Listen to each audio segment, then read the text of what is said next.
बहुत समय पहले की बात है। कासगंज नामक एक सुंदर सा गांव हुआ करता था।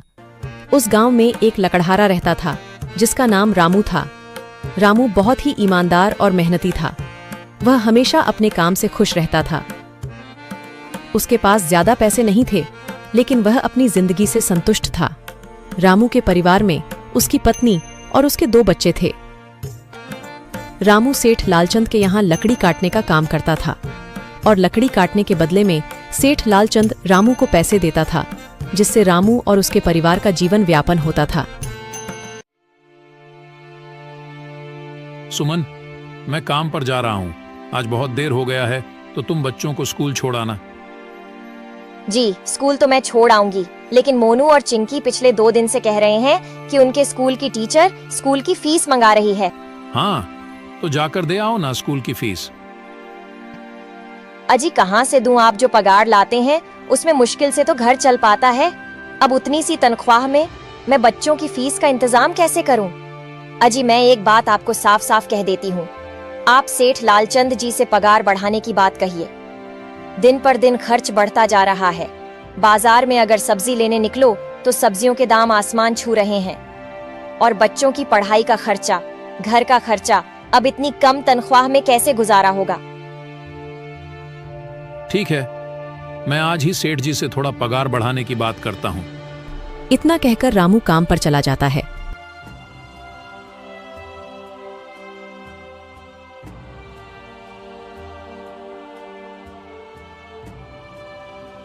अरे भाई, आज तो पगार का दिन है। देखो, अब यह सेठ लालचंद कोई ना कोई लोचा जरूर करेगा। हमेशा कोई ना कोई बहाना बनाकर पगार कम कर देता है। और अगली बार तो मेरी आधी पगार काट ली थी, यह कहकर कि जो मैंने लालचंद जी से 200 रुपए उधार लिए थे, उसका ब्याज बढ़कर 1000 रुपए हो गया है। इसलिए मैं तुम्हारी पगार में से 1000 रुपए काट रहा हूँ। हाँ हरिया भाई, तुम एकदम ठीक कह रहे हो। ये सेठ लालचंद ना एक नंबर का चालाक और लालची इंसान है। एक तो दुगुना काम ले लेता है और बदले में पैसे भी पूरे नहीं देता। हाँ भाई, मेरे भी अगली बार सेठ लालचंद ने पगार काट लिए थे। मैंने बस 2 छुट्टी ली थी जब मेरी बिटिया बहुत बीमार थी, और इस लालचंद ने इस बात का फायदा उठाकर मेरी पूरी आधी पगार काट ली। हे भगवान, बस सेठ जी, इस बार मेरी पूरी पगार दे दें। बच्चों के स्कूल की फीस भी भरनी है। ऐसे सभी लकड़हारे अपने काम पर लग जाते हैं। काम करने के बाद वह सभी सेठ लालचंद के पास जाते हैं। सेठ जी, महीना पूरा हो गया है, हमें हमारी तनख्वाह दे दीजिए। देखो भाइयों, अभी मेरे पास तुम्हें देने के लिए पैसे नहीं है। अभी माल नहीं बिका है, सारा माल गोदाम में ही पड़ा हुआ है। कल या परसों तक तुम्हें तुम्हारी तनख्वाह मिल जाएगी। पर सेठ जी, अभी हमारे पास बिल्कुल पैसे नहीं बचे हैं। घर का भी सामान लाना है, बच्चों की फीस भरनी है। अरे मैंने कहा तो सही, 1-2 दिन और रुक जाओ, कल या परसों तक पैसे मिल जाएंगे। अभी मेरे पास पैसे नहीं है। सभी लकड़हारे निराश मन से अपने अपने घर आ जाते हैं। अजी क्या हुआ? इस बार कितना पगार मिला है? सुमन, अभी कोई पगार नहीं मिला। सेठ जी ने कहा है कि 1-2 दिन में पगार मिल जाएगा। पगार नहीं मिला? आपको तो पता है ना, बच्चों की फीस भरनी है। इनकी स्कूल टीचर ने आज साफ साफ चेतावनी दे दी है कि अगर कल फीस नहीं लाई तो बच्चों को घर पर ही बिठा लेना। अब बताओ मैं क्या करूं? मैं क्या करूं सुमन, ये सेठ जी समय पर कभी पैसे देते ही नहीं है। अब तो बस हम इंतजार के सिवा और कुछ नहीं कर सकते। 1-2 दिन की बात है, देख लेते हैं। ऐसे ही 2 दिन गुजर जाते हैं। 2 दिन बाद सेठ लालचंद सबको पगार देता है। अरे हरिया, ये ले अपनी इस महीने की पगार। सेठ जी, यह तो बस 2000 है। मैंने तो इस महीने 3000 तक का काम किया है। हाँ, काम तो किया है, लेकिन तूने 1-1 घंटे आराम भी तो किया है। ये पैसे उसी आराम के कांटे हैं। पर सेठ जी, आपने तो कहा था 8 घंटे काम के महीने में 3000 मिलेंगे, और मैंने तो 8 घंटे काम किया और 1 घंटे आराम। देख हरिया, मुझे ज्यादा हिसाब किताब ना समझा। ये 2000 रख, अगर चाहिए तो, और अगर नहीं चाहिए तो कहीं और काम ढूंढ ले। बेचारे हरिया के पास उन पैसे को लेने के सिवाय और कोई रास्ता नहीं था। हरिया चुपचाप वह पैसे रख लेता है। रामू, ये लो तुम्हारे 2500 रुपए। पर सेठ जी, 2,500 क्यों, मेरे तो पूरे 3,000 बनते हैं ना। मैंने तो कोई छुट्टी भी नहीं की और ना ही कोई आराम। मैंने तो अपना सारा काम समय पर किया है। हाँ, समय पर तो किया है, पर इस समय बाजार में लकड़ियों का दाम काफी सस्ता हो गया है। इस वजह से अभी तुम्हें भी पगार कम ही मिलेगी जब तक लकड़ियों का दाम नहीं बढ़ता। पर सेठ जी, बात तो 3,000 की हुई थी ना। अब 2,500 में मैं कैसे घर चलाऊंगा? बच्चों की स्कूल की फीस भी भरनी है सेठ जी। इस बार आप पूरे पैसे दे दीजिए। 2,500 ही मिलेंगे तुझे। यहाँ काम करना है तो कर, वरना कहीं और काम ढूंढ ले। बेचारे हरिया के पास उन पैसे को लेने की सिवाय और कोई रास्ता नहीं था। अरे भाई, यह सेठ लालचंद एक नंबर का बेईमान इंसान है। सारे पैसे अपने जेब में भर लेता है और बहाने बनाता है कि लकड़ियों के दाम सस्ते हो गए हैं। देख लेना, हम गरीबों की किसी न किसी दिन इसे जरूर हाय लगेगी। नहीं हरिया, ऐसे नहीं कहते। वह हमारे अन्नदाता है। आखिर उन्हीं के वजह से तो हमारा घर चल रहा है। अरे काहे का अन्नदाता? काम के पूरे पैसे तो देता नहीं है। पूरे महीने मेहनत करके भी क्या मिलते हैं? बस ये 2,000 रुपए। इसमें घर खर्च कैसे चलाएं? ऐसे तो हम कभी तरक्की नहीं कर पाएंगे। और हम कर भी क्या सकते हैं हरिया? हमें लकड़ी काटने की सिवा और कोई काम कहाँ आता है? और कोई काम खोलना भी चाहे तो उसके लिए हमारे पास इतने पैसे कहाँ हैं? अब जो भी हो, हमारा तो बस ये सेठ लालचंद ही सहारा है ना। कुछ देर बातें करने के बाद सारे अपने घर की ओर निकल पड़ते हैं। जी आ गए आप। कितनी पगार मिला है? सुमन, इस बार सेठ जी ने बस 2,500 रुपए ही दिए हैं। बस 2,000? इतने में कैसे घर चलाएंगे? बच्चों की फीस में ही 1,000 रुपए निकल जाएंगे। फिर 1,500 में क्या क्या करेंगे? अब मैं क्या कहूँ सुमन, अब तुम्हें इसी में ही गुजारा करना होगा। तुम सबसे पहले बच्चों की फीस भर देना, इसके बाद बाकी का मैं देखता हूँ। अजी आप क्या देख लोगे? सेठ जी से पूरे पैसे तो मांगे नहीं गए आपसे? नहीं सुमन, मैंने सेठ जी से पैसों के लिए कहा था, पर सेठ जी ने साफ इनकार कर दिया और कहा, यह लेना है तो लो, वरना कहीं और काम ढूंढ सकते हो। मैं सोच रहा हूं कि लकड़ी काटने के बाद मैं कहीं और भी काम ढूंढ लूं। सेठ जी के यहां से काम करने के बाद मैं दूसरी जगह पर काम किया करूंगा, इससे कुछ ज्यादा आमदनी हो जाएगी। आज ही मैं सेठ जी के यहां पर काम करने के बाद और भी जगह काम ढूंढने जाऊंगा। इतना कहकर रामू काम पर निकल जाता है और जैसा कि रामू ने कहा था, वह लालचंद के यहाँ काम करने के बाद काम की तलाश में निकल जाता है। रामू पूरे गांव में काम ढूंढता है, दुकानों दुकानों पर जाकर लोगों से काम मांगता है, मगर हर जगह रामू को केवल निराशा ही हाथ लगती है। अंत में थक हार कर रामू वापस जाने लगता है। तभी वह देखता है कि अचानक बहुत सारे भैंसों का झुंड उसकी तरफ दौड़े आ रहा है। यह देखकर रामू बहुत डर जाता है। वह इधर उधर देखता है तो उसे एक गुफा दिखती है और वह गुफा में जाकर छुप जाता है। जब भैंसों का झुंड वहां से निकल जाता है तब रामू की जान में जान आती है। हे भगवान, आज तो बाल बाल बच गया मैं, वरना आज तो मैं इन भैंसों के पैरों तलों तो कुचला ही जाता। पर यह मैं कहां आ गया? रामू यह सब सोच ही रहा था कि तभी उसकी नजर गुफा में रखी एक टोकरी पर जाती है। रामू उस टोकरी के पास जाता है। ये कैसी गुफा है? ये कैसी टोकरी यहाँ पड़ी है? इसे मैं घर ले जाता हूँ, सामान रखने के काम आ जाएगी। रामू जैसे ही उस टोकरी को हाथ लगाता है, गुफा में से एक आवाज आती है, रुक जाओ, इसे छूने की कोशिश मत करो। यह आवाज सुनकर रामू एकदम पीछे हट जाता है। तभी गुफा में एक जिन्न प्रकट हो जाता है और वह रामू से कहता है, कौन हो तुम और मेरी गुफा में क्या कर रहे हो? मुझे माफ करना, आप जो भी हो। कुछ भैंसों का झुंड मेरे पीछे पड़ गया था और उनसे बचने के लिए मैं इस गुफा में आकर छिप गया और फिर मेरी नजर इस टोकरी पर गई। माफ कीजिए, मुझे लगा यहाँ कोई नहीं है तो यह टोकरी किसी की नहीं होगी, इसलिए मैंने इसे छुआ। रामू, तुम्हें डरने की जरूरत नहीं है। मैं तुम्हारे बारे में सब जानता हूं। मेरी नजर एक बार भी जिस पर पड़ जाती है, मैं उसका इतिहास अपनी खुली आंखों से देख सकता हूं। पर आप है कौन और आप इतने विचित्र क्यों दिखाई पड़ रहे हैं? आप अपना परिचय दीजिए। कौन है आप? मैं एक जिन हूं और मैं कई सालों से इस गुफा की रक्षा कर रहा हूं। यह गुफा मेरे पूर्वजों की है। इस गुफा में केवल वही इंसान घुस सकता है जिसका मन बिल्कुल पवित्र हो। अगर तुम अपवित्र होते तो तुम इस गुफा में कभी नहीं घुस पाते। तुम एक सच्चे इंसान हो, इसलिए तुम इस गुफा में घुस पाए और इस टोकरी को छू पाए। अब तुमने इस टोकरी को छुआ है तो यह टोकरी तुम्हारी हुई। नहीं, मुझे ये टोकरी नहीं चाहिए, मैं तो बस देख रहा था। डरो मत रामू, तुम ये टोकरी ले जाओ। ये कोई साधारण टोकरी नहीं है, बल्कि यह जादुई टोकरी है। जादुई टोकरी? क्या यह वही जादुई टोकरी है जिसके बारे में हमारी दादी कहानी सुनाई करती थी कि किसी गांव में एक जादुई टोकरी हुआ करती थी और वह सबकी इच्छाएं पूरी करती थी? हाँ रामू, ये वही जादुई टोकरी है। अब तुम इस टोकरी के मालिक हो। तुम इसके इस्तेमाल से अपनी स्थिति सुधार सकते हो, पर याद रखना, तुम जो भी वस्तु इस टोकरी में एक बार डालोगे वह चीज ही तुम्हें बार बार इस टोकरी में डालनी होगी। इसके अलावा तुम और दूसरी कोई चीज इस टोकरी में नहीं डाल सकते। अगर तुमने ऐसा किया तो इसका परिणाम तुम्हें ही भुगतना होगा।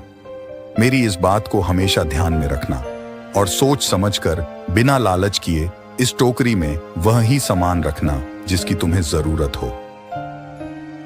रामू टोकरी को लेकर घर आ जाता है। सुमन, ये देखो, ये मैं क्या लेकर आया हूँ। क्या लाए हो आप? बस ये एक टोकरी। सबसे पहले यह बताइए, आप तो काम की तलाश में गए थे ना, तो कोई दूसरा काम मिला कि नहीं? नहीं। अरे सुमन, मेरी पूरी बात तो सुनो।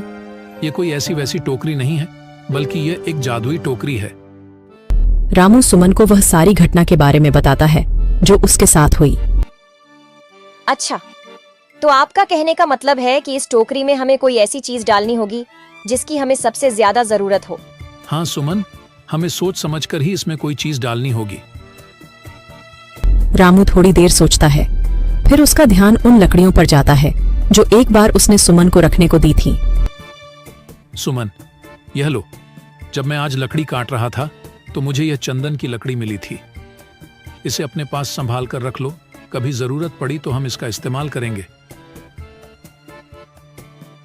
सुमन, तुम्हें याद है, एक बार मैं जंगलों में लकड़ियां काटने गया था तो मुझे एक चंदन की लकड़ी मिली थी और वह मैंने तुम्हें लाकर दे दी थी। हाँ, दी तो थी। तो तुम उस लकड़ी को ले आओ। हम उस चंदन की लकड़ी को ही इसमें डालेंगे और उस लकड़ी से अपना एक व्यापार शुरू करेंगे। सुमन चंदन की लकड़ी को ले आती है और उसे टोकरी में डाल देती है। वह जैसे ही चंदन की लकड़ी उस टोकरी में डालते हैं, उसमें कई सारी लकड़ियां आ जाती हैं। अरे वह, यह तो चमत्कार ही हो गया। ये देखिए, कितनी सारी चंदन की लकड़ियां हो गई। अगर आप इसको बेचेंगे तो इससे काफी अच्छे पैसे मिलेंगे। हाँ राधा, मैं कल सुबह बाजार जाकर इनको बेच आऊंगा और जो पैसे मिलेंगे उससे हम अपने मोनू और चिंकी के स्कूल की फीस भर देंगे और बाकी बचे पैसों को संभाल कर रख लेंगे। अगले दिन रामू लालचंद सेठ के यहाँ काम पर न जाकर चंदन की लकड़ियों को बेचने के लिए बाजार की ओर निकल पड़ता है। वहां पर रामू चंदन की लकड़ियों को बहुत ही कम दामों में बेचा, जिसकी वजह से आम लोगों के साथ साथ बड़े व्यापारियों ने भी रामू से चंदन की लकड़ियां खरीदी। लकड़ियों को बेचकर रामू को काफी अच्छे पैसे मिले। पैसों को लेकर चंदन घर आ जाता है। ये देखो सुमन, उन लकड़ियों को बेचकर मुझे कितने सारे पैसे मिले हैं। ये लो कुछ पैसे, इससे तुम कल मोनू और चिंकी के स्कूल के फीस भर देना। अच्छा, तो मैं काम पर जाता हूँ। अजी, आपके पास तो अब यह जादुई टोकरी है, तो अब आपको उस सेठ लालचंद के यहाँ काम करने की क्या जरूरत है? हाँ सुमन, मैं सेठ लालचंद जी के यहाँ काम पर नहीं जा रहा, बल्कि मैं तो वहां पर जो काम कर रहे बाकी के लकड़हारे हैं उन्हें ये खुशी की खबर देने जा रहा हूँ, क्योंकि सेठ लालचंद जी से मेरे साथ साथ वह लकड़हारे भी बहुत परेशान थे। इसलिए अगर मेरा भला हो रहा है तो क्यों ना मैं उन सभी का भला करूं। वह सभी बहुत ईमानदार लकड़हारे हैं, वह सभी बहुत मेहनत से काम करते हैं, मगर लालचंद ने कभी भी उनको उनकी मेहनत के सही पैसे नहीं दिए। इसलिए मैंने सोचा है क्यों ना मैं उनको अपने इस काम में शामिल कर लूं। हाँ जी, बात तो आपकी बिल्कुल सही है। अगर आप सभी लोग एक साथ मिलकर काम करेंगे तो हम सब बहुत जल्द ही तरक्की हासिल कर लेंगे।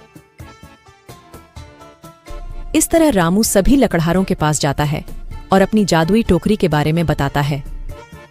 देखो भाई लोग, अगर तुम मेरे साथ काम करना चाहते हो तो कर सकते हो, मैं तुम्हें उस लालचंद से ज्यादा पैसे दूंगा और हम एक साथ बराबर की मेहनत किया करेंगे और मुनाफा भी बराबर में बांट लिया करेंगे। सभी रामू की इस बात से बहुत खुश होते हैं और अगले दिन से ही वह रामू के साथ काम में जुड़ जाते हैं। सभी लकड़हारे मिलकर चंदन की लकड़ियों को बाजार में बेचने का काम करते हैं। ऐसे ही 2-3 दिन गुजर जाते हैं और सेठ लालचंद देखता है कि कोई भी लकड़हारा उसके यहाँ पर काम पर नहीं आ रहा है, तो वह अपने नौकर से पूछता है, अरे बिरजू, ये सारे लकड़हारे कहाँ मर गए? 2 दिन से आए नहीं, मेरा सारा काम पड़ा है। क्या इन्हें काम नहीं करना? क्या कहीं यह काम छोड़कर तो नहीं चले गए? सेठ जी, मुझे इस बारे में कुछ पता नहीं है। अरे अगर पता नहीं है तो जाकर गांव में पता कर, आखिर यह लकड़हारे काम पर क्यों नहीं आ रहे। इस तरह सेठ लालचंद के कहे अनुसार बिरजू लकड़हारों पर नजर रखने लगता है। क्या उन लोगों ने अपना काम खोल लिया है? लेकिन उन गरीब लकड़हारों के पास इतने पैसे कहां से आए कि वह अपना काम खोलें? मुझे यह पता करना ही पड़ेगा। बिरजू, तू एक काम कर, तू उन लकड़हारों पर नजर रख। वह जो भी करते हैं, जहां भी जाते हैं, सबका हिसाब चाहिए मुझे। तभी एक रात बिरजू ने देखा कि रामू एक टोकरी में चंदन की एक लकड़ी रखता है और बदले में बहुत सारी लकड़ियां आ जाती हैं। यह देखकर बिरजू हैरान हो जाता है और वह यह बात जाकर सेठ लालचंद को बताता है। अच्छा, तो ये बात है।